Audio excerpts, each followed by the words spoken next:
Welcome to Film at 50, a podcast that celebrates semi-centennials in the world of cinema.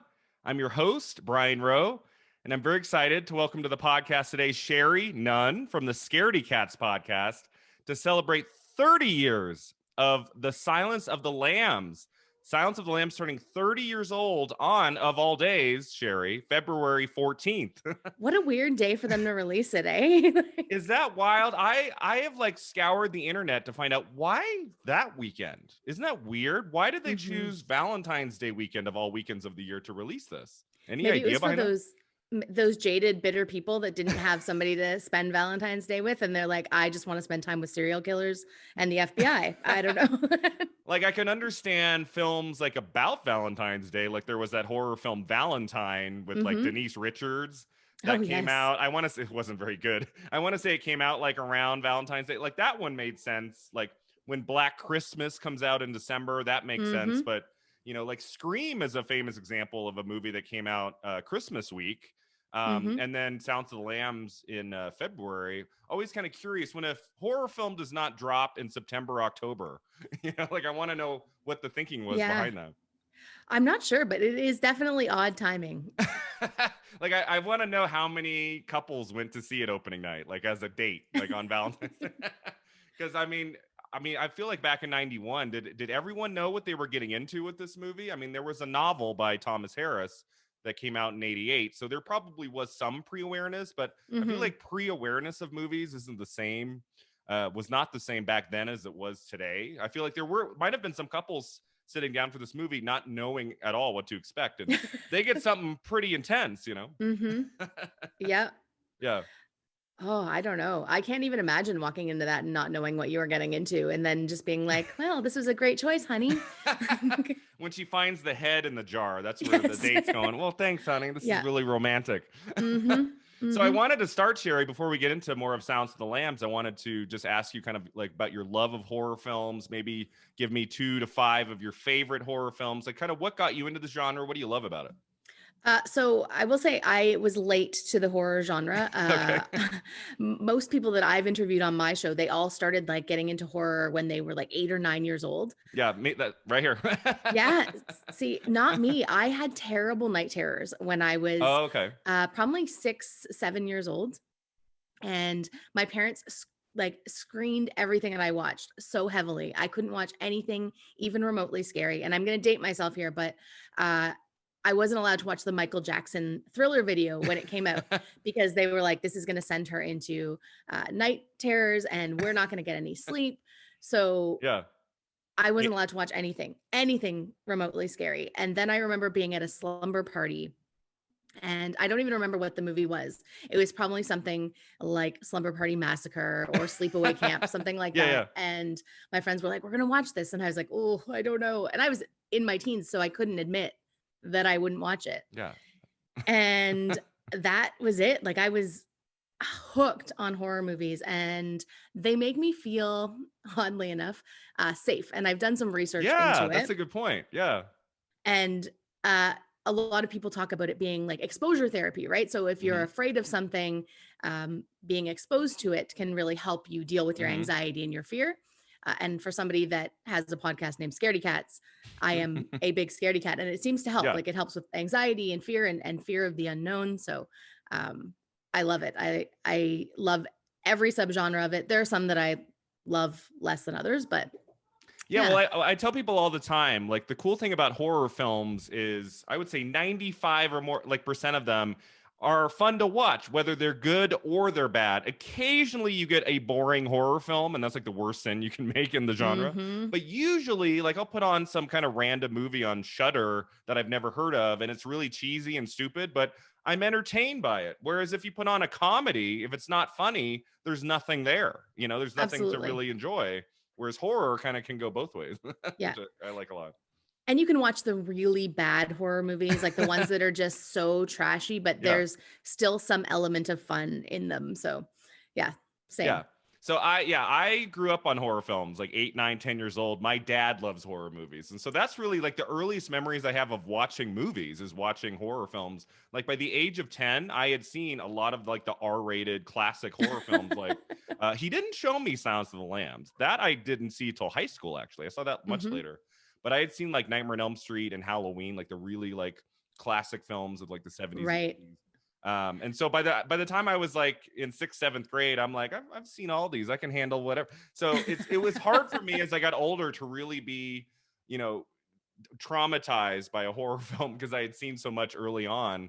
But then I'd have friends of mine who at, 18 would be like, I don't want to watch that. Like, oh, it's fine. There's only a few moments of blood and gore. You'll be fine. Yeah. That's my parents don't like horror movies. My mom has seen 2 in her entire life, and they were Texas Chainsaw Massacre and Rosemary's Baby. One of my parents' first dates was Texas Chainsaw Massacre. My mom they would always have gone tells, to see Silence of the Lambs on Valentine's Day. My mom always tells that story of like the 3rd or 4th date your father took me to Texas Chainsaw. I'm like, Dad, geez, good thing she's stuck with you and that I'm here. There you go. It's just ingrained in your genes then. Yeah, Rosemary's Baby is a great movie. It's really it's a very quiet horror film. There's not like it's not a movie where you're like screaming at all, but it does leave you kind of thinking and like at the end, and it's more of like an after the movie horror film, like where you're like, oh gosh, what? It's very unsettling, eerie. Yes. Yeah, exactly. My mom loves to tell the story about how when she was watching Rosemary's Baby, it must have been on a TV or something, and I was just a little baby, and she was like holding me, and I guess I was colicky or something. She gave me some gripe water, and I made the most awful face and sound, and watching Rosemary's Baby, she's like, very uncomfortable. So yeah, and for those of you who are just listening, who aren't watching this on YouTube, you have a backdrop in your image there of The Shining. Is that one of your favorite horror films, The Shining? It is. I am not a huge Jack Nicholson fan, and that might be a terrible thing to say as a movie fan, but I think he's absolutely stunning as Jack Torrance in The Shining. Yeah, it's not a performance that got him any critical acclaim or awards at the time. I mean, this is coming right after his streak of films of like One Flew Over the Cuckoo's Nest and Chinatown and these big dramatic films that earned him all these awards. The Shining, I mean, the movie itself wasn't even a huge critical favorite of the year. It's one of those that kind of built over many decades, right? And Stephen King hates it. That's a classic story. Yeah. Like, I mean, almost everything he has put down on paper has been made into a movie. And I mean, if not the best, one of the 2 or 3 best films made from a Stephen King book is clearly The Shining. And the fact that one he doesn't like, it's like, what? But he had nice things to say about the Dark Tower movie from 2017, which was dreadful. Like, what? Okay. Yeah. I mean, I get it because The Shining, the book is very, very different than the movie, but I mean, the movie is just a classic, and Shelley Duvall is unbelievable in it. So yeah, we talked about Shelley Duvall recently on an episode and talked about The Shining, and I just find it so interesting. In the book, she's kind of like a blonde, kind of more kind of attractive wife. The fact that Stanley Kubrick didn't go for a typical just like beautiful woman, that he went with kind of an eccentric, unique character actress in Shelley Duvall for that role. I don't know what the thinking was behind that from like Stanley Kubrick's point of view, but such a great call. She's a fantastic actress, one of my favorites. Yes. Yeah.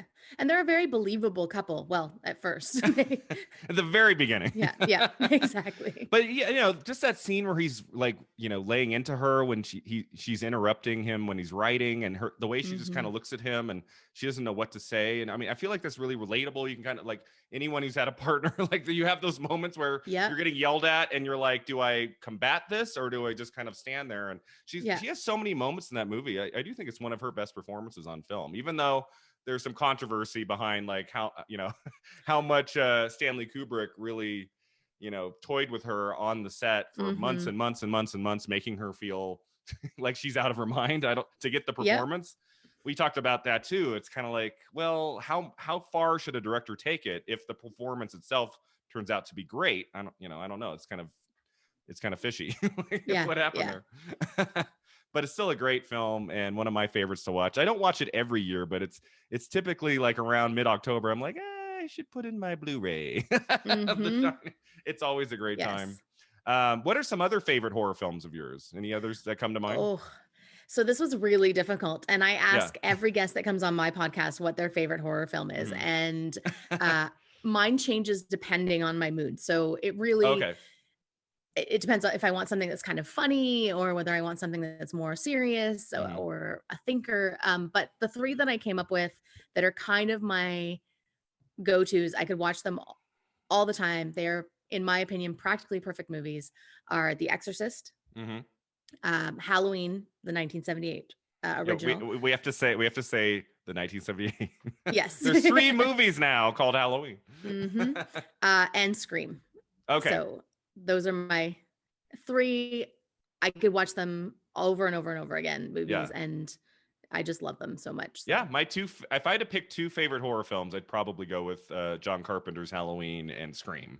And they work well together too, because Halloween is in Scream.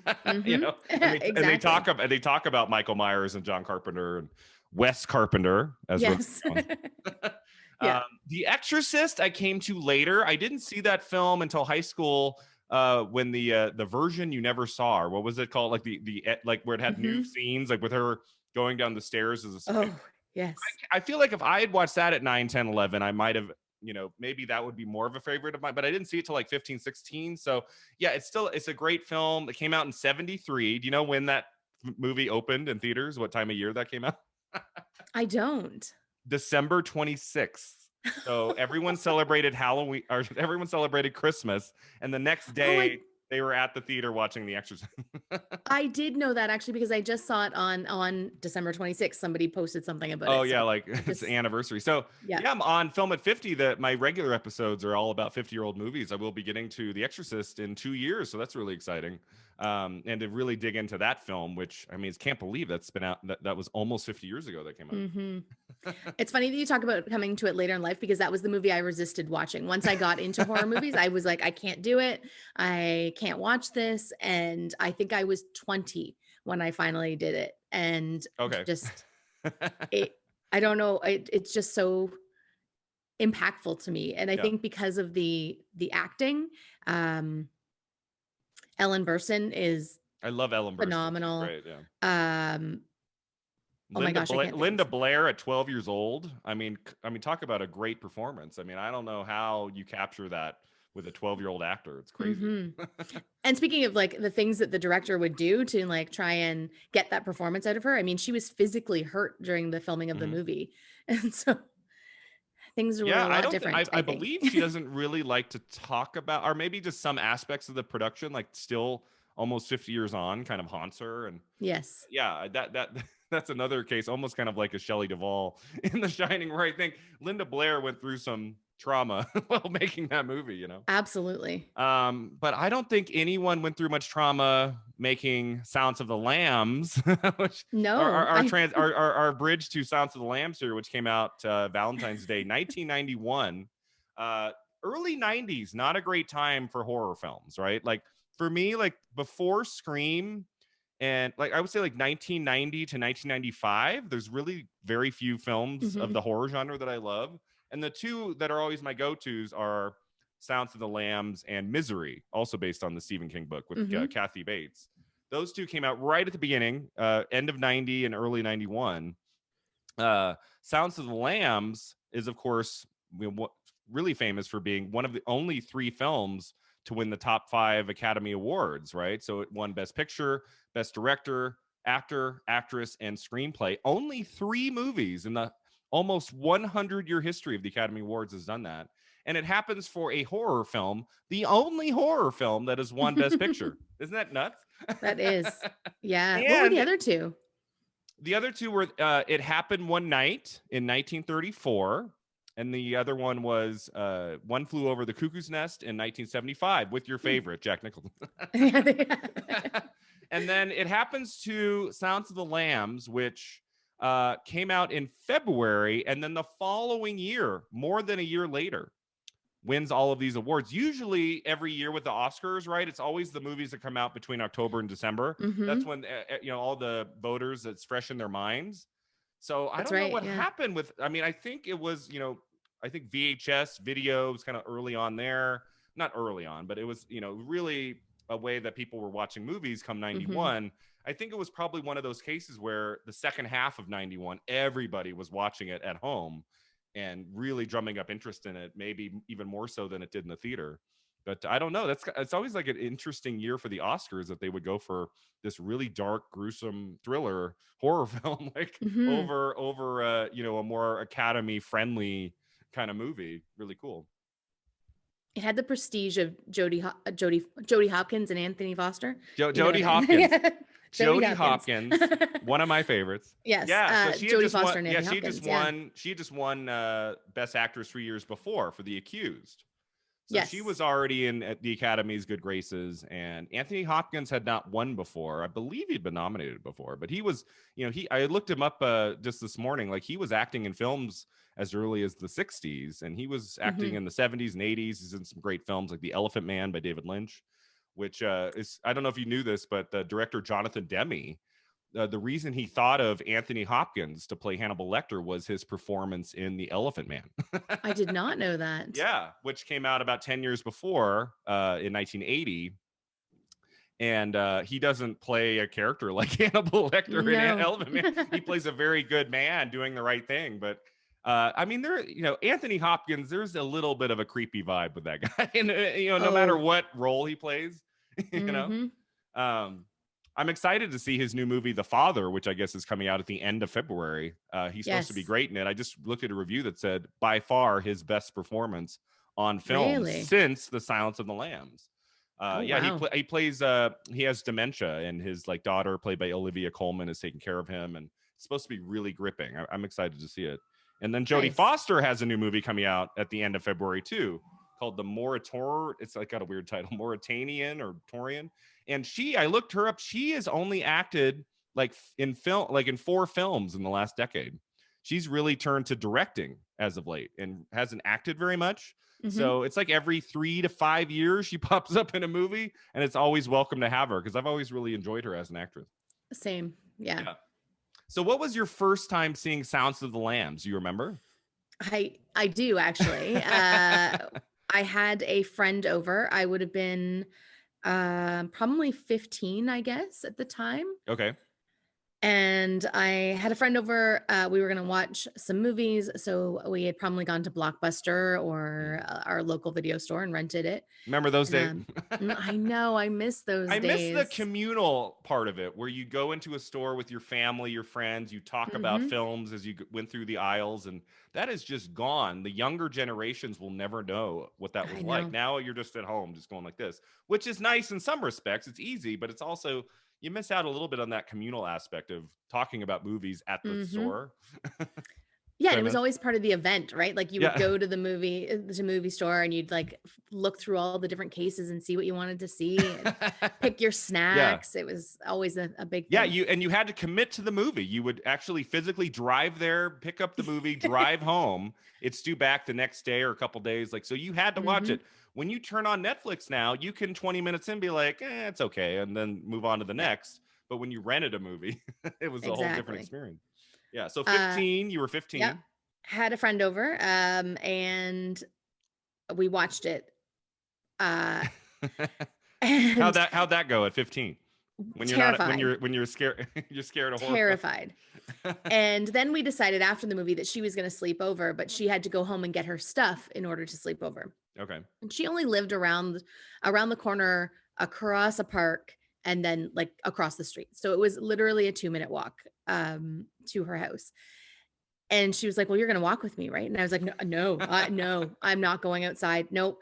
So I was like, well, you know what? I will arm you. This is my thinking in my head. And I got her one of those kitchen forks, those that you use to pierce your meat and stuff. And I handed her that. And I was like, here you go. See you in a few minutes. And let her go off on her own, because I was like, I am not walking across that park by myself. So I let her do it, because that's the kind of good friend I was at the time.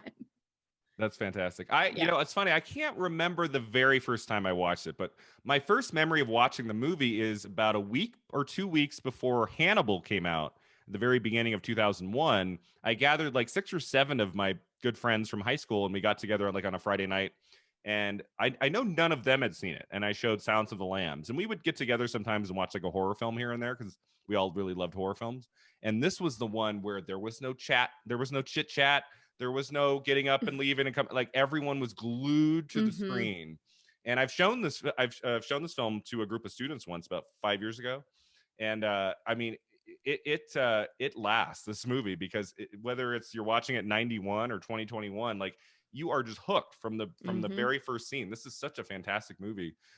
It was probably not the best idea to watch the movie right before seeing Ridley Scott's Hannibal, which we'll talk about. I was like, and then we, the same, like all 7 of us like went to the theater for Hannibal, and we were like, okay, yeah, which we'll talk about, which is not a film I hate by any means, but there's some good things about it. But yeah, gosh, this movie is just, I mean, it's probably the best horror film of the 90s, next to maybe Scream, which is a whole different kind of horror film. I mean, absolutely. I've had people say it's not really horror, it's a thriller. And that gets into the weeds. I wrote a graduate paper once about what are the differences between horror versus thriller. They're very close. They're very closely connected. I think you can kind of argue both for Silence of the Lambs. I would agree. Especially the end when she's chasing after Buffalo Bill. That's a thriller sequence. That's not really horror. So there's a little bit of both, and that's okay. A movie can have both. Absolutely. And I think horror is so subjective, right? So what horrifies me or makes me think that something is a horror movie might not be the same for someone else. I get in arguments with people because I say that Jurassic Park is a horror movie, and they're like, no, it's not. And I'm like, it's a monster movie. So yeah, it is a horror movie. And ask my 7-year-old brother when he watched it, like whether or not it was horror, because not all horror is made for adults too. Right. So that is the only time I remember. That film came out in summer of 93. I was 8 years old, and my dad took me to see that. And it's the only movie I remember when the T-Rex comes out for the first time, I literally turned around in my seat and looked the other way. I couldn't look. It was too intense. Like that part where the kids are screaming and the T-Rex head goes down on the car, and they got the glass and they're doing this. And I'm like, nope. Yeah. This. I mean, we had never seen anything like Jurassic Park. No. Those effects were unbelievable. Like it was just too much. Yeah, I agree 100%. Yeah. So I love Jurassic Park. Someone called it the other day. They called it a science fiction movie, and I was like, I've never heard it called that, but I guess it kind of is. Like it's science fiction, like an amusement park that could potentially happen with science, and it's a thriller. And I definitely, that sequence with the T-Rex is definitely horror. I mean, Spielberg is trying to scare you there. It's horror for sure. Exactly. But yeah, I don't think a film has to be 100% this or that. I mean, I think it's okay to call a movie more than one thing. And I think Silence of the Lambs is definitely more than one thing. So I have a few little pieces of background info about the movie, which I'll kind of weave in and out of our conversation. But I just thought we'd start with, what do we love about this movie? Why does it work so well 30 years on? Ooh, why is this such a great film? I think it comes down to Clarice Starling and Hannibal Lecter. Like their dynamic. That's what I wrote too. Yeah. And not even just their dynamic, but like the way that they interact with other characters. They're such well-written and well acted characters. Like they're believable. Well, I've never spoken to You haven't spoken to a cannibal before? No. So, I mean, he strikes me as somebody that could be a serial killer. But Clarice, the vulnerability in her, it's a great word for that. Yeah, is what really speaks to, I think, audiences, particularly as like a teenage girl and then like a woman watching it. Like you didn't see a lot of characters like that before her that were women, right? So I think that really was impactful for a lot of people. And you kind of see at the beginning, I think about the opening scene where she's like running through that course. And then she has all these like people watching her, specifically like the FBI is at the time, very male dominated organization. And so you see them all watching her, and then it kind of turns her into the predator, well, not the predator, she's not a predator. She's the one doing the pursuing rather than being pursued, right? So I think that's something that stuck with me particularly. Yeah. And that shot where she, at the very beginning, where she walks in the elevator, and it's not just men surrounding her, they're very tall men. They're huge and compared to her. She's like coming up to like their waist, and it's like, yes. oh my God. But yeah, you say vulnerability. I think, a mistake here would have been to kind of play this role like Sigourney Weaver plays Ellen Ripley in the second Alien movie by James Cameron, where yes. she's just like, really like gung-ho, I'm gonna go find this serial killer, and I'm not gonna share any feelings with Hannibal Lecter. It's that kind of vulnerability mixed in with her toughness, I think, that makes that character so memorable. I don't know if you knew this, but Jonathan Demme wanted Michelle Pfeiffer to play that role. I did know that. He had just worked with her, I believe it was his previous movie before this called Married to the Mob. Michelle Pfeiffer was the lead, and that's who he saw. And there were two reasons, I guess, she didn't do it. One is they would not commit to how much money Michelle Pfeiffer wanted to do it. And she was a little bit disturbed by the subject matter. So she dropped out. And he was not for Jodie Foster. He was like, no. But she read the script, really wanted to do it. She kind of championed, wanting to be a part of the project and meeting with him. And I think she might have even read with him. And then he finally, I think having like looked at The Accused, and I think he finally decided on it. But boy, I think Michelle Pfeiffer, we've talked in the podcast before about sometimes an actor is just about to do a movie, and then they fall through and we get someone way better. That usually happens in the history of movies, where you're like, oh my God, like that would have been terrible. I think Pfeiffer would have done very well in this movie. I think she would have been really good. I don't think she was the perfect choice. I think Jodie Foster has just the right amount, as you said, vulnerability. I think Michelle Pfeiffer has a little bit more of a toughness on the screen. So absolutely. I think that would have been, I don't know if she would have gelled with Anthony Hopkins quite as well. But I think she would have been good too. I just think Jodie Foster was the right call for sure. Yes. I think Anthony Hopkins, he wasn't the first choice either though, was he? I think Sean Connery, I read, was the first choice. Yeah, I looked at the IMDb trivia yesterday, and I guess Jonathan Demme offered Hannibal Lecter to Sean Connery, who turned it down. So it could have been Michelle Pfeiffer and Sean Connery, who had just done a movie together called The Russia House, which came out in 1990. We could have had, isn't that kind of a weird bit of trivia? That is. Sean Connery, have you looked up, like, he was offered everything over the years. I think he was offered Lord of the Rings and like so many projects that became obviously very successful. I think the most famous is that he was offered Gandalf in Lord of the Rings, and he turned it down. He said he didn't understand it. so it went to Ian McKellen, but it's kind of crazy to think how many things that Sean Connery was offered that he ended up turning down.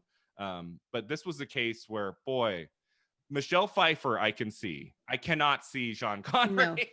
No. He would have been all wrong. It would not have been effective. I think he would have, like, there would have been it would have been interesting, but it would not have been what you get with Anthony Hopkins, who was just like perfect for this. Yes.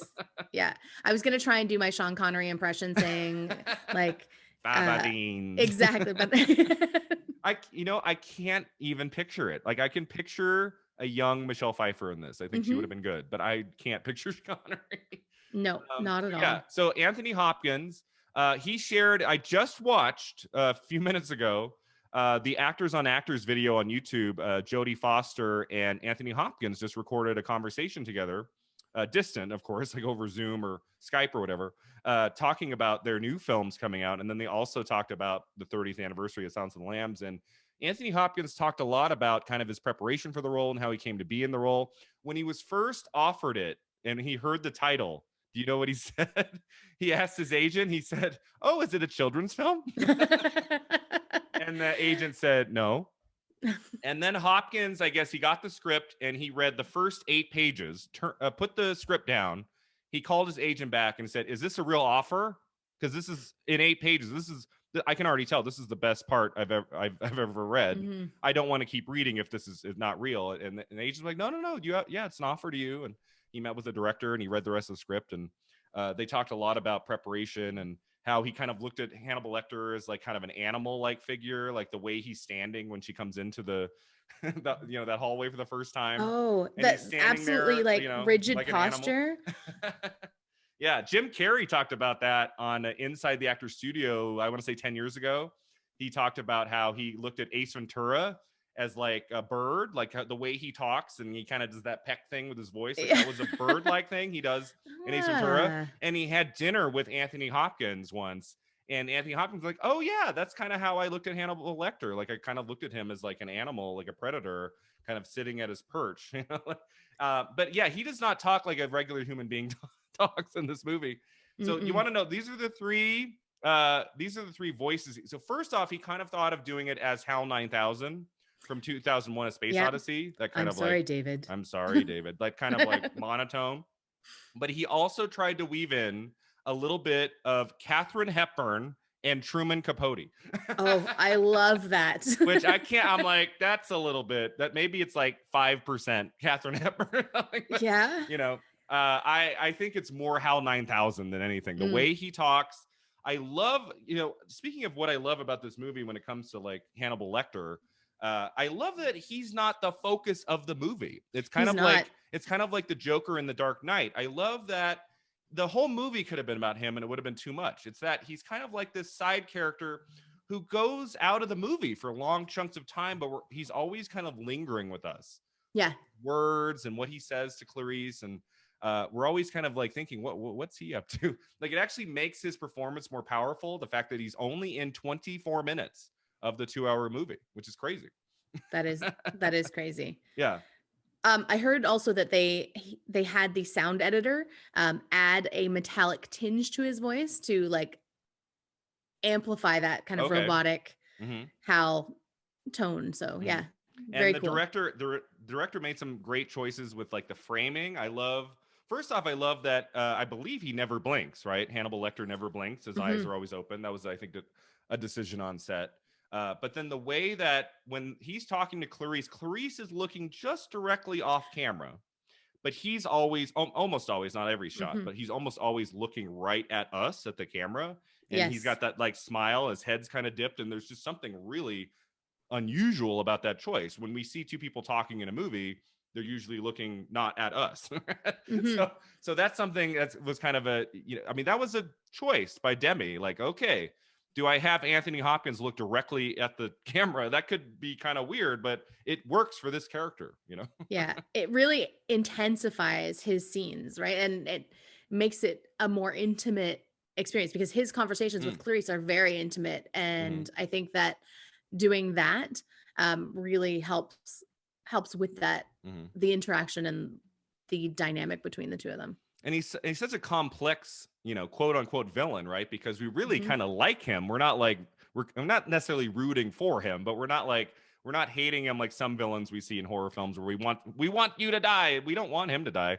He's almost like, it's like he's a mix of like, an antagonist and a lover and a thought-provoking, wise, sage character. It's like he's like a mix of 5 or more things.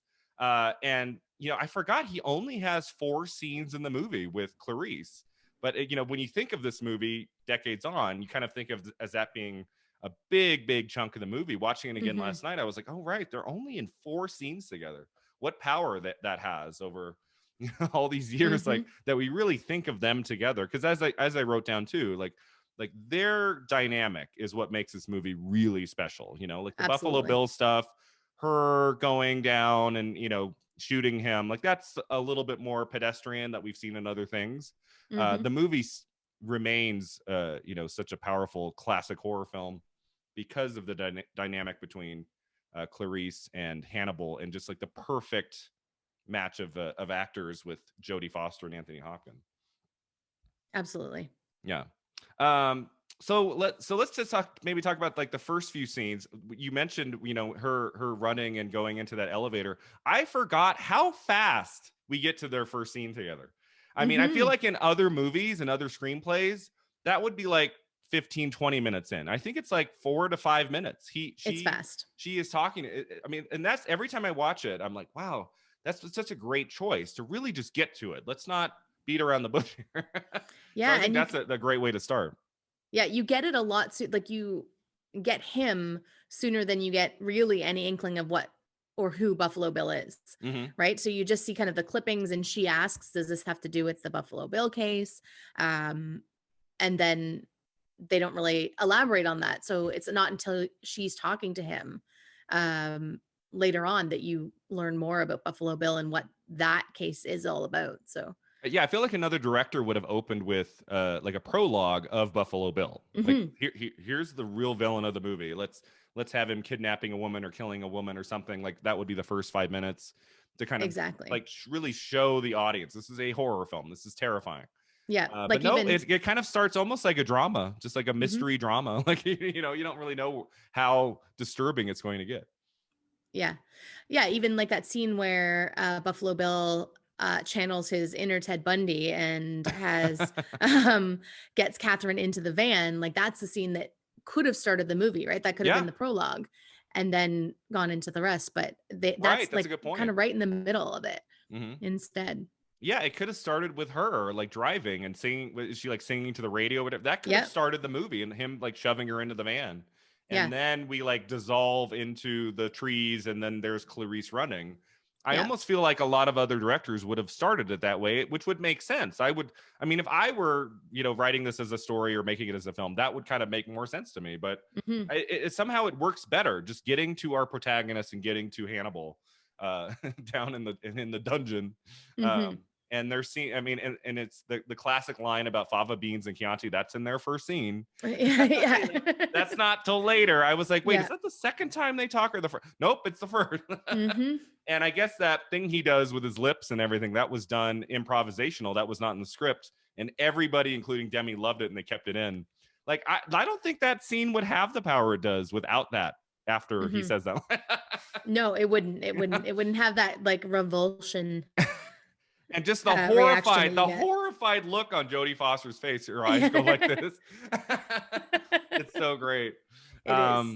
So yeah, I mean, I think the opening of the movie is basically perfect, and then there's as I said, lots of chunks of the film without Hannibal Lecter, but we're with Clarice most of the time when we're not with Hannibal Lecter, and Jodie Foster is so charismatic on screen, and just kind of like following her when she goes into that garage and she finds the head in the jar.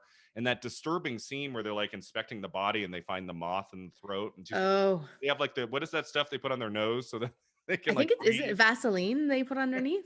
Yeah. I think. Yeah. Just like, it's one of those films. It's, it's not like shocking you and horrifying you with like bloody moments and stuff. It's more of kind of, as that word you used before, right? It was like the unease of moments where you're like, oh, revulsion, So yeah, the first half of the movie, I wouldn't really change anything about it. I think, her second scene with Hannibal Lecter is really compelling.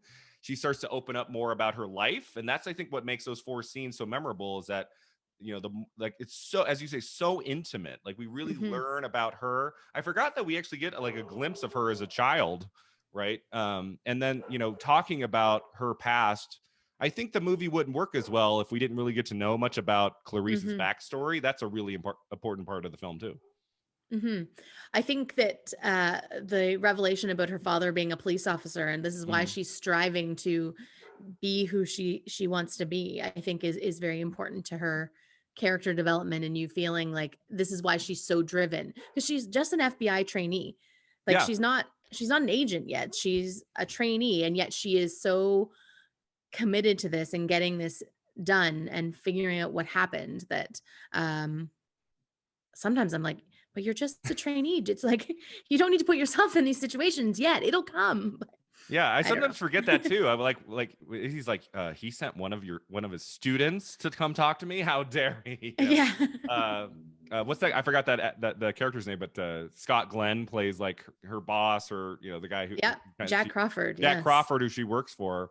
Another great actor in this movie. There's a lot of great kind of supporting roles in this movie. Diane Baker, great actress. She worked with Hitchcock in the 60s, and she plays the mom of the girl who's kidnapped, and a lot of great kind of supporting performances in this as well, as beyond just Hopkins and Foster. I don't know about you. I think the real villain of this movie is Chilton? Anthony. He's so Anthony Held or Healed, the Yes. actor's name, who I've seen in other films, but this is the one Mm-hmm. I always think of when I see him in anything. Same. I forgot that moment where he's like at the very beginning where he tells Clarice like, "Wow, you know, Jack has sent over some of his trainees, none as attractive as you," and he actually says, "Are you doing anything later tonight? Yeah. I could show you a fun time," or what is it? Yeah. And I was like, "Oh Baltimore is God, I quite a forgot." fun town if you have the right guide. Yeah. Oh Yeah. God, I forgot that part. I remember him being a douchebag, but I was like, "Oh, I forgot Yeah. that." Ugh. Yeah. And she's like, "No, I have to report back in an hour. I'm good." You know, which makes Yeah. the final scene that we'll get to just absolutely brilliant. Like the way this Oh, ends. yes. Um, yeah, but anything else before Hannibal Lecter is kind of removed from the prison cell? Anything else we wanted to touch on about the movie? Because that's where it starts getting really interesting when he It leaves. does. Yeah. No, I think we've kind of covered it all. Like I think yeah, I think we've covered it. Yeah, I think, you know, and I think a lot of other critics and other people have said this before. I think you know, Hannibal Lecter is most compelling and most terrifying when he's behind bars, when he's not just wandering the world as he does in Mm-hmm. Hannibal the sequel. But even when they're removing him from the cell and he's in that like that straitjacket thing and he's got And that the mask on, and mask. it's like, Yeah. oh God, and the way he talks to Diane Baker's character and just like, and you know, nice shoes, and he's just Oh so yeah. I like, love your suit. I love your suits, yeah, he says to her. And you know, he seems like he won't be helpful in trying to track down this guy, but then right as she turns around and she says, "What, like, take this thing away," Yeah. and he's like, "Wait, no, I have information to give you. I'll give you a little bit." Yeah. I do want to help. I'm a nice guy. Yeah. Yeah, and He's so manipulative. Like he's so manipulative. Yeah, and that's what makes him so much fun to watch. You don't know what's going on. I mean, mm-hmm. you know, he's smarter than everyone else in the movie. That's what makes him scary. Yes. Yeah. And then And we his get little to games that he plays, like he tells Clarice, what does he say? Look inside yourself or something. But it's yeah. your self storage and just his little games. Yeah. And then he goes to this new cell where I guess it's a little better than the one he was in before, but still not great. You know, he's like in the middle of a room, which I feel like that would be even more claustrophobic in a way with everyone mm-hmm. staring at him. You know. Yes. In there, but he has like books, and he's like got drawings of Clarice in there, which, you know, are done really well. That really looks like Jodie Foster. I don't know who drew that. So before we get to that last scene of them together, which, you know, maybe besides the first one, probably my favorite of the four. Yes. I did have a few other pieces of trivia. Did you know Gene Hackman wanted to direct this movie? I did not. So he read the book and wanted to, I guess he bought the rights to make the movie, and he was going to direct I don't think, did he ever direct a movie? I don't think he actually I don't ever think directed so. anything, but he was so compelled by the book, he wanted to make this like his directorial debut in one of his films. And I guess he looked at his performance in Mississippi Burning, which came out in '88, and he was like, you know, I've been doing too many dark films. Let me lighten things up. I'm not going to do it. So he, you know, it went, I guess it went away for a while. And then they brought Jonathan Demme on, who also isn't necessarily the most obvious choice for this. Jonathan Demme's films of the 80s, a lot of them are kind of like light romantic comedies and stuff. So I don't know. That was also interesting to me. Like Married to the Mob it was more of like a dark comedy. Yeah. But Married to the Mob is funny. And then Something Wild from '86 with Jeff Daniels and Melanie Griffith, that's a comedy. So that's kind of intriguing. Like Jonathan Demme would be the right choice for this. Yeah. I don't know. Like he would go on to have a really great career. He passed away a few years back. And, you know, another famous film of his from the '90s is Philadelphia with Tom Hanks. So this film really set him on the path of more dramas. And I just, whoever came up with that idea, brilliant choice along with the actors to bring on Jonathan Demme, because he brings something to this movie I don't think any other director would have. I just think he really understands the genre and how to make it so compelling. So yeah, Gene Hackman. I don't. What would he? Would he have played a role in the movie too? I assume he might have been in the movie too. Maybe even played Lecter or something. That would have been something different. Yeah, maybe he could have been Jack Crawford. I could see that. Yeah, maybe Jack Crawford. Like Scott Glenn is unavailable. We'll get Gene. Yeah, exactly. And then the other thing, do you know of there's one major film critic at the time who did not like Silence of the Lambs. He gave it a negative review. on television. Gene Siskel? Was it Gene Siskel? Gene Siskel gave this movie 2 stars out of 4. And that clip is on YouTube, like him talking about, yeah, this is trashy, you know, it's not worth your time. And then he does the intro and talks about it, and then it goes to Roger Ebert, who's like, yeah, the last scene where she's hunting the killer is a little bit cliche, but other than that, Gene, this is like a very good movie. What are you talking about? And they have a great sparring in the clip. And then they were like, you know, Roger Ebert for years would be like, remember when you didn't like Sounds of the Lambs? I always think it's interesting. Like, Gene Siskel doesn't like the movie, and then he's sitting there in Oscar night, and it wins picture, director, actor, actress, and screenplay. What is going through his mind? Yeah. Maybe I should give this a rewatch. Yeah. Well, he didn't like disturbing elements in movies. If you look back on his reviews, when a movie was truly disturbing, he would kind of knock it usually on the show. So that's okay. Roger Ebert got it right. Yeah. Yeah.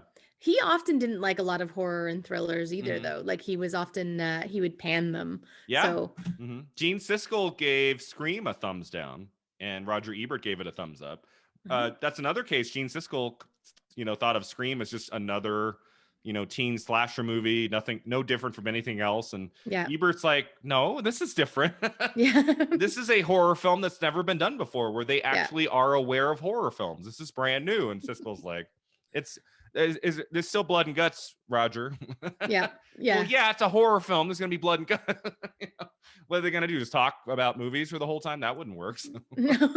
Yeah. And Gene Siskel also did not like Children in Jeopardy. If you go look at some clip, like any film that had a child like in the middle of the plot in jeopardy, or their lives are, he was out.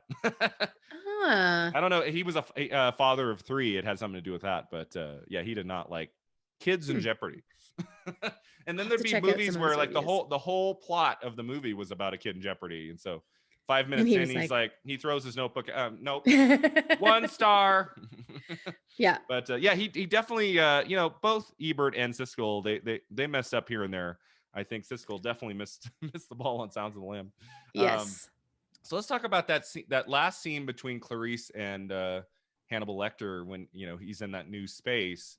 I love, I mean, they're doing that quid pro quo thing back and forth, and she's like, I don't have time for this. like we need to find Buffalo Bill. He has the senator's daughter, but he's still like, he wants her to tell him more about her background, and that's the scene where we get the title of the movie, right? Yes. She talks about the lamb. So what do you think of that last scene between them in the movie? It's intense. It is intense. And again, you see like how willing she is to show her vulnerability in order to get the results that she needs, right? Like she's willing to open up to him and tell him, you know, what's happened to her and her history. And that's, like she's touched on her history a little bit in the previous scenes with him, but this is the one where she really digs in. It's like, it's not just, oh, my dad died and he was strong, so he held on for a month and I became an orphan. Now it's like, I was trying to save these lambs and I couldn't do it, and I could only hear them screaming. It's so chilling. And she delivers that monologue, that moment in you know, such an effective way. And now she's trying to save the other lamb. Like, she's trying to save Catherine, right? And but when she says it was so cold, and I just like, it breaks my heart. Like, she's, because I can empathize with that, because I am somebody that if I saw something like that when I was her age. Oh my gosh, yeah. She's right? Like, when did she see this? Like, she's 10, 11, right? She's young. I think so, yeah. Well, because her dad died, she said when she was 9? 9 or 10, yeah, it's around there. So, I mean, this is just a couple of years later, and it's traumatizing. So, do you think Jonathan Demme, the director, had any thought of maybe putting flashbacks there, like to actually the moment of her looking in and seeing the lambs? I think he made the right choice. I think that would have been too much, and it would take away from the dynamic between the two of them in that moment. But we do briefly see young Clarice early in the movie, so there might have been maybe a discussion there, like, should we actually see young Clarice walking over and looking, even just brief glimpses? I could see them having maybe talked about that. Similarly to when she's at the funeral home, right? And we have the flashback to her walking up to her father's coffin.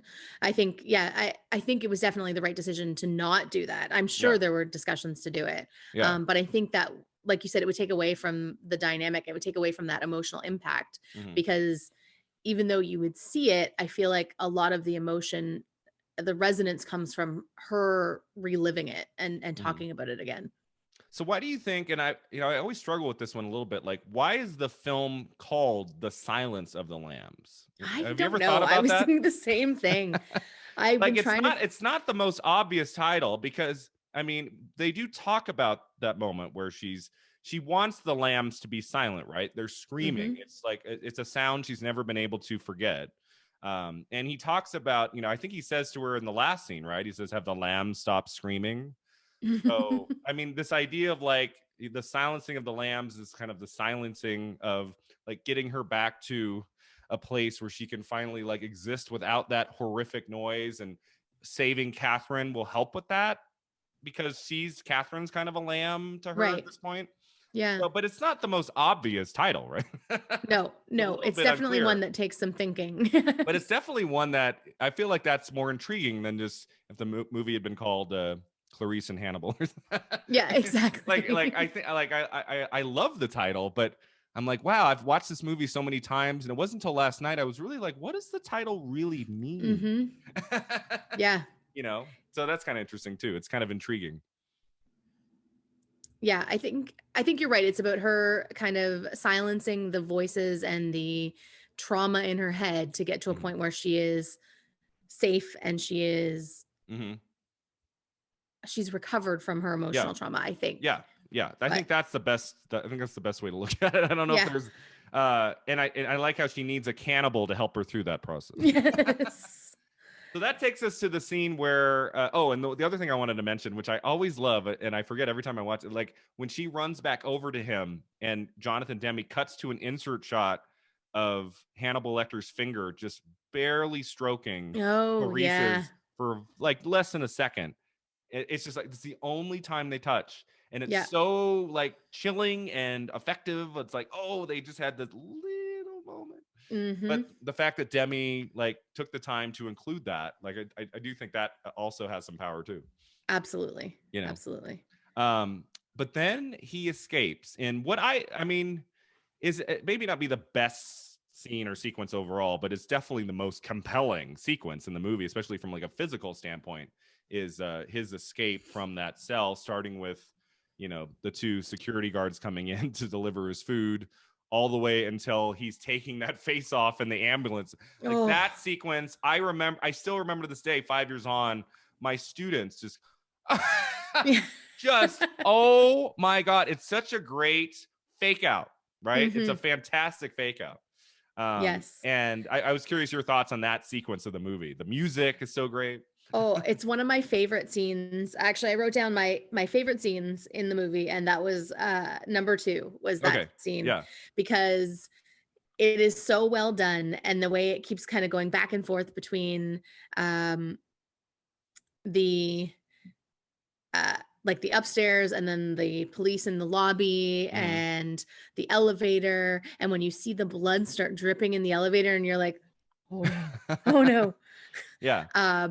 And even that part where the one police officer leans down and he doesn't know that it's Lecter, but he leans down and he's like, can you hear me? I think he's breathing. He's alive. Oh my God, he's alive.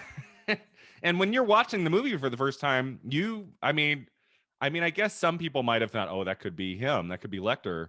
But it's hard. You're kind of like, oh no, the thinking in a typical movie would be, oh, he escaped and these are the two men he left there. You're not really, it's a really great fake out because you're not really expecting it to go in that direction. But then when you rewatch it and he does that and you're like, oh my God, like, even though I know it doesn't happen, I keep thinking like the cannibal in him must be tempted to like, take a chunk out of the guy's face or something. Yeah. I mean, that kind of ruined someone I read the last night, I can't remember where I read it, but someone was like, well, it was lucky for Hannibal Lecter that, one of the two security guards had this exact same build. Like, what if it had been two like, big black men or something? It wouldn't have quite, I don't think he would have gotten away with it. It's true. But what I love about that sequence is we really like Hannibal Lecter. And we're almost by that point when he's so intimate with Clarice and he's behind bars, we're almost like, we almost feel safe in a way. Like he's going to stay behind bars. We kind of like him. He's harmless. And then when he is full on like eating that guy's nose and just, really whacking the other guy with just great delight, and he becomes terrifying for the first time in the movie, really, because it's like, oh God, now he has the upper hand. And I don't want to be in a room with him. No. And when he's so deliberate too with that like baton, right? That he's baton or whatever, yeah. So deliberate and absolutely terrifying. And no emotion on his face. Like, I mean, I think, he's kind of delighted. He's kind of smiling and going like this, almost like he's, conducting a symphony. But then Demi lets that linger, right? We had that overhead shot where he's just like listening to music, blood all over his face. And it's just like, oh God. Yeah. So that part's great. And then the reveal, like when the cops come in and that, oh God. And then it's just, it's just so disturbing. And then I love the editing throughout the whole movie, but I love the editing when we finally realize, oh my God, Hannibal Lecter is in the ambulance and he rips off the face. And then it has that quick cut to the friend, that character running down the hallway and the music pounding. You're just like, oh God. And then we can take a break. We can take a breath when, finally Clarice is standing there. She's like a robot or something. And she's like, he's not going to come after me. Yeah. He would consider that rude. I'm like, wow, I feel like a lot of people in her position there would be freaked out. Like, oh my God, get me to a safe house now. On the run. He got out. Yeah. Terrifying. So yeah, that's a great sequence. And then we get to the kind of the third act final kind of chase at the end, which I feel like most critics, if there's any part of the movie that's imperfect, right? Most people don't really like that long cat and mouse chase going down into Buffalo Bill's dungeon. I kind of have mixed feelings about it too. I think it goes on maybe 2 to 3 minutes too long. It's especially on a rewatch. I don't think we need the length of that sequence as much. And when it gets to the night vision, it gets a little bit early 90s clunky than other parts of the movie do, but it doesn't ruin the movie for me at all. I still think it's a really good sequence. Same. I think it could be cut in parts. I enjoy the kind of maze of the basement as she's trying to navigate around. But the night vision. That's a little bit like, okay, do we need to go that far? Does Buffalo Bill, is there a real big setup for that? Is he using night vision before that scene? It's kind of I don't think we get out any of nowhere. Yeah, exactly. Like, I feel like but then that when could have been reaches something for her. Woo. Yeah, that's really good. I love the part where she recognizes it's him and she's like, what do I do? Do I just, and she's kind of like just smiling at him and okay. And then her just like frantic freeze. And within 2 seconds, like he's not gonna just put his hands behind his back. He's out of there, and then she's and you're like, oh my God. But what I love about the sequence is that by this point we really, really love her, so we're afraid for her. I think that's what makes it work, And I think the little subtle signs that they show that she's aware that it's him, like when she sees the moth on the thread, and she then kind of moves her jacket so that he sees her gun. Yeah. And he's kind of like just to be like, you know what, don't think of doing anything. I'm armed, and I don't know. I that's one of my favorite parts of that sequence. Yeah. And then we get to the last scene, which I feel like the movie would have been good without it, but it makes it, such the classic that it is by just including one last little phone call with Hannibal Lecter and Clarice, she just got like an award, right? So she's like, she's not a trainee at the end of the movie, right? She's becoming into her career and what she wants to do, and everyone's applauding her, and so she's really kind of like high and mighty in that last scene, but then she kind of goes back to that vulnerable place again that we see a little bit at the beginning when she realizes it's Hannibal Lecter on the line, and that he has some plans.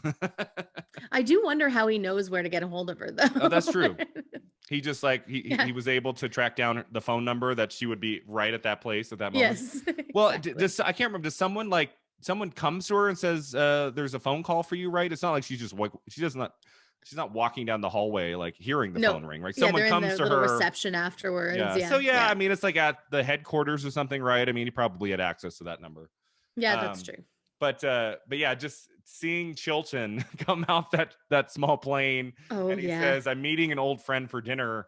And that long walk of him just kind of like, as the credits roll, of him just kind of like walking behind him. He puts his hat back on. Yeah. And, and her, just the camera pulling back, and just Dr. Lecter. It's such a chilling final minute of the movie. I think they made the right call. This movie needed to end with Lecter. I don't think it would have worked as well without that. Yes. Yeah. So if now it had just ended. Yeah. If it just ended with her killing Buffalo Bill and getting the award, and, maybe like hearing the echo of Lecter in her head or something like that one. We needed to know where he ended up, right? Yeah. It also gives you a little bit of satisfaction. Like, let's be honest, that he's going after Chilton when Chilton's really the worst person in the whole movie. He's the worst person in the movie to everybody around him. So I think, again, another director might have said, let's take this one step further. Let's actually have Lecter attack Chilton, but we don't need that. We just need, because I love, and some of my friends disagree, I like movies that leave you thinking and like, oh, what's going to happen next? I don't need to see the attack on Chilton. You can imagine what that's going to be yourself. And that's what I think works so well about that ending. Agreed. And the final walk and the music, it's so perfect. I love the ending of this movie. So yeah, this is a classic film. Can't believe it's celebrating 30 years on February 14th. But it's still just as powerful as it was back then. I mean, I didn't see it obviously when it came out. I was like 6, but it's aged very well, right? Some horror films don't age as well. Some of the 80s, like some of this technology and special effects are out of date, which sometimes makes them still fun, but there's nothing really, there's very little that really dates Silence of the Lambs. Still a really strong film. Yeah, I would agree. I think the only thing that I would say maybe dates it a little bit, and it was controversial actually when it came out, was Buffalo Bill. Buffalo Bill, yeah. I know that the Oscars were picketed the year that that it was nominated. Yeah, I think it's important. I think it's important to talk about that. Yeah. And I've read a lot about it because I haven't really come down on one side or the other. But I know there's a lot of controversy about it being transphobic, and some people say, well, Buffalo Bill isn't actually transgender.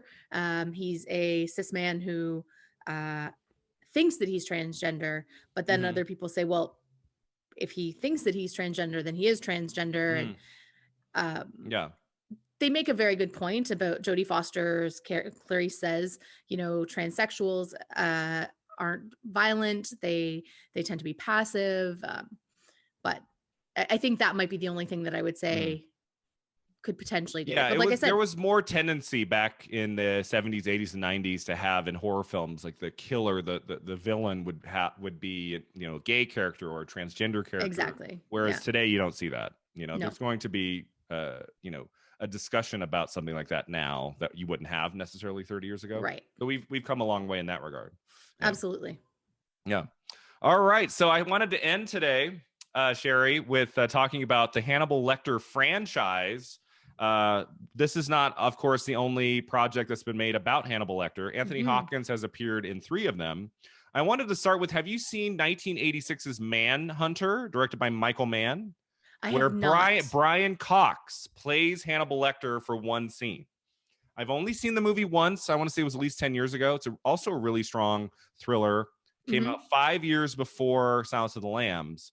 The focus in that one really is not on Lecter, but we do get one scene with Brian Cox, the great Brian Cox, who's now on Succession on HBO, still, working actor, doing great things. He came in and he has kind of a similar look in the 80s to what Anthony Hopkins had at the time. So, the first real Hannibal Lecter film, I think, is Silence of the Lambs, but you get a brief glimpse in Manhunter. Right. Which would have been, an appetizer, if you will. Yeah. 2 years before the novel Silence of the Lambs is released by Thomas Harris. Have you read any of the books? I have read Silence of the Lambs and Red Dragon. Okay, cool. Yeah, my introduction, I remember I heard some crazy wild things. I had just seen Silence of the Lambs, and I heard like in the book Hannibal, like there's some like crazy stuff happening in that book. So Mm-hmm. as a curious 15-year-old or whatever I was, I did read Hannibal. I also read Silence of the Lambs, and I read Red Dragon, I believe, before that film came out. Mm-hmm. Is there some and Manhunter, I keep wanting to call it Mindhunter because of that Netflix show. Yep. Manhunter, that was Red Dragon. Red Dragon's first adaptation to a movie was Manhunter in the 80s. Okay. Are there more than 3 Hannibal Lecter books? There are, right? And Uh, those are the 3 that I know of. I feel like there might be a 4th one, but I'm not positive. Because there's the prequel film from 2007 called Hannibal Rising. Rising, yeah. I believe that's based on a Thomas Harris book. But yeah, Thomas Harris, you know, one of those authors, he doesn't have a huge canon of titles. His most famous books are, of course, about Hannibal Lecter. And I think if not all of them have been made into movies. So after Silence of the Lambs, we get 10 years later, almost to the day, came out in early February of 2001. So 10 years later, we get Hannibal, which was a huge event, right? We're getting a new movie with Anthony Hopkins as Hannibal Lecter. I remember following that production and, you know, seeing like, oh, Ridley Scott's a great director. But there was one big problem, right? Jodie Foster was not coming back. What are your thoughts on Hannibal from 2001? Have you seen the sequel? I have. Okay. I don't remember much of it, and I remember only watching it once. So I would say that's my thought, was that it wasn't that impactful. But you're right. I think not having Jodie Foster, and I will say for any of the Hannibal Lecter franchise, not having her in it really hurts them. You really tell how important she was to Silence of the Lambs when her absence is felt in the 2001 Hannibal and 2002 Red Dragon, which are both, you know, they have their positive qualities. I think Red Dragon from 2002 is a better film than Hannibal is. Yeah. Because in Hannibal, it's almost too much about Lecter. He's out in the world. It takes away his power. He's not as scary. He's just kind of like wandering around. And it's like, okay. I think one great thing about Hannibal is Gary Oldman's performance. Is like that guy with the scarred face is really, really repulsive and unique. But yeah, Julianne Moore plays Clarice in the sequel, and I love Julianne Moore. She's in my top 10 favorite actresses for sure, but there's something off about her in that movie. It's almost like she wants to distance herself so much from Jodie Foster that she doesn't come up with anything of her own. It's just kind of like she's almost playing just like a version of herself or something. Like it doesn't, it's not one of her better performances on film, I think. It's her in that one. Yeah. And it's definitely not one of Ridley Scott's better movies.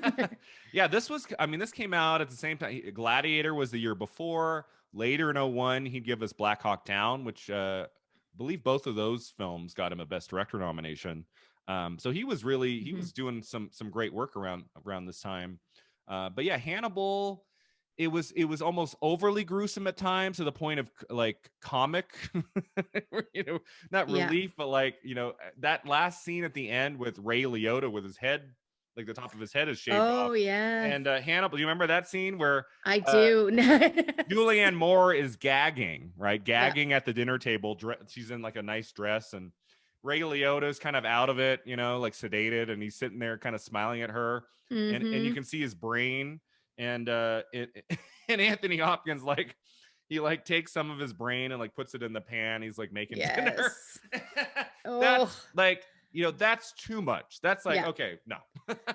You know. And I think when you compare it to the original, like, you don't get it's not really gruesome. I mean, you get the part with the face. The one scene that we talked about, but it's all for a purpose in Silence of the Lambs. It's not just for a gross out effect. Yeah, there's like 5 or 6 moments in Hannibal that are just so insanely gross that you're like, okay, well, I don't need to see that. You know, it's like, exactly, it's too much. But it was successful. I want to say it opened with like 55 million opening weekend. Like, everybody saw it, but then it has not had the lasting power that Silence of the Lambs has. Red Dragon from 2002. So Anthony Hopkins would have done Hannibal and Red Dragon almost back to back, right? They came out within about 18 months of each other. So that was quick. And to see, I think Red Dragon's better. First off, it has an amazing ensemble cast. It's got such great actors. It's got Edward Norton and Philip Seymour Hoffman and Emily Watson and who's the Ray Fiennes, right? Is like the villain, and such great cast in that movie. And then Anthony Hopkins, like in Silence of the Lambs, he's kind of like a supporting role. He's not the focus like he is in Hannibal. We only see him behind bars, and that scene where he's like walking around that basketball court or what that thing is, like where he's he can only go so far, like Edward Norton comes in, and the director Brett Ratner like frames that scene in a way where we don't know that Hannibal Lecter is tied up, so he just starts walking towards Edward Norton, and you're like, oh my god. but then we cut to the wide where he's got the thing, he's tethered. So and then the way that movie ends, I'll never forget. Like the movie ends with him being told that Clarice Starling has arrived to come talk to him, because Red Dragon is a prequel to Silence of the Lambs. Yeah. So that was also tricky too. We had Anthony Hopkins had to look younger than he is in Silence of the Lambs, but the movie Red Dragon was shot 11 years later. Yeah. So they had to really put the brown the hair dye to make him look younger. I think he probably was like, well, if we're gonna do the prequel, let's do it now. Yeah. We can't wait on Don't wait any longer. Exactly. But I still remember the last shot. Doesn't he turn around and they said there's a young trainee, or there's someone here to see you, and he says, what is her name? And then it cuts to black. It was kind of like a nice way to end the prequel to Silence. So yeah, I liked Red Dragon. I would say that's the second best of the franchise.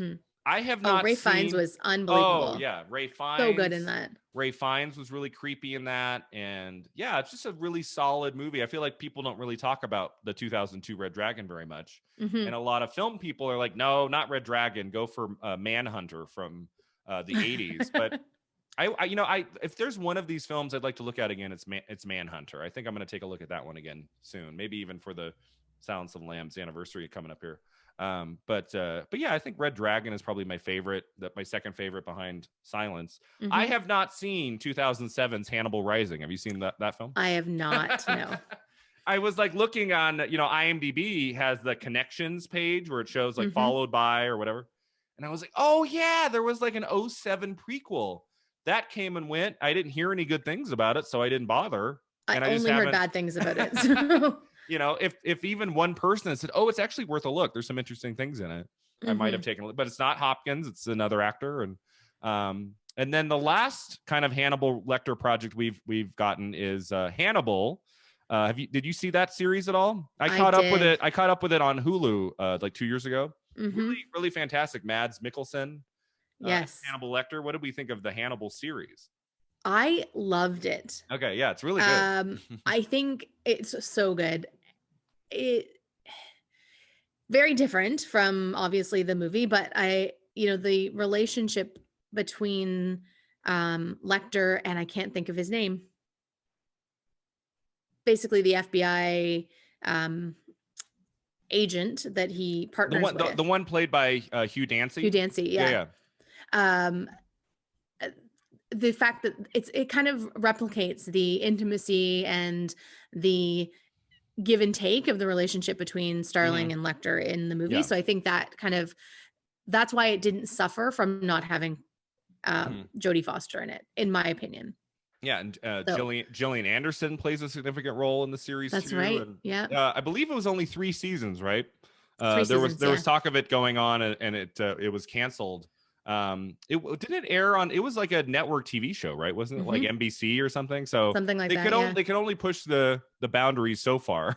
Right? It was pretty dark and gruesome. Yeah.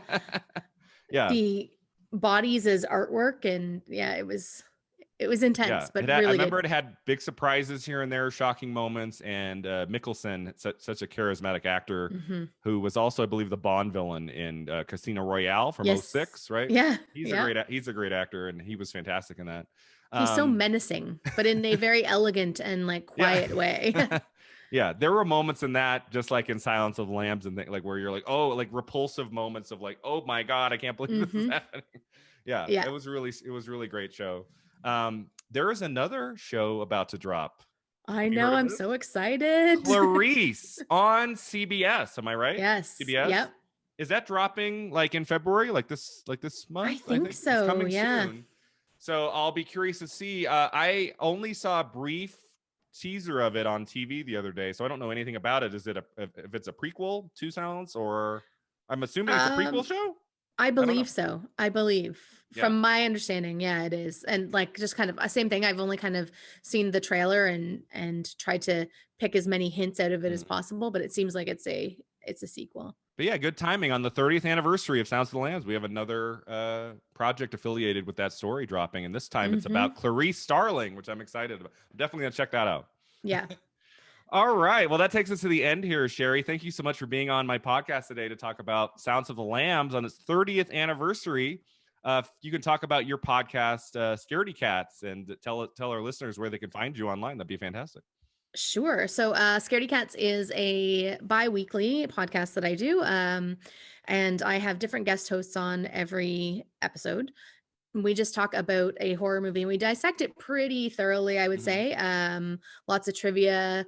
We do get kind of silly sometimes and nitpicky, but we love the movies. So you can find us pretty much wherever you find podcasts. So Apple, Spotify, all of that. And you can follow me on Twitter at Cats Scaredy and on Instagram at Scaredy Cats. So okay, perfect. Yeah. Well, thanks again for being here, Sherri, and thank you to all of you for listening. We will catch you next time. Yeah, thank you for being here. We'll catch you next time on Film at 50.